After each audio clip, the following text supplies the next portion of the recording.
Mohun Bagan super GN 2026 full schedule and time table. এবারের আইএসএলে Mohun Bagan team ফেব্রুয়ারি 14 তারিখ থেকে প্রথম ম্যাচ শুরু করবে।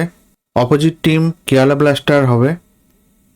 23 ফেব্রুয়ারি থেকে চেন্নাইন এফসির সাথে মোহনবাগানের ম্যাচ রয়েছে। 28 ফেব্রুয়ারিতে মোহামেডান, 6 মার্চে উড়িষ্যা এফসি, 14 মার্চে বেঙ্গালুরু এফসি, 21 মার্চে মুম্বাই সিটি, 4 এপ্রিলে জামশেদপুর এফসি, 12 এপ্রিলে পাঞ্জাব এফসির সাথে মোহনবাগানের ম্যাচ রয়েছে। 19 এপ্রিলে নর্থ ইস্ট ইউনাইটেড এফসির সাথে মোহনবাগান টিম ম্যাচ খেলবে।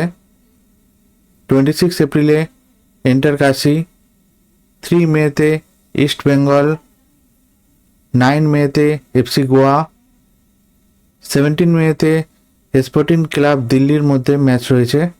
এবারের আইএসএল 2026-এ মোহনবাগান টিম যে কটি ম্যাচ খেলবে তার টাইম টেবিল এই ভিডিওতে দেওয়া হয়েছে। ভিডিওটি ভালো লেগে থাকলে লাইক, কমেন্ট, শেয়ার করবেন। পরবর্তী আপডেটের জন্য চ্যানেলটি সাবস্ক্রাইব করে নোটিফিকেশন বেল আইকনকে অন করে রাখবেন।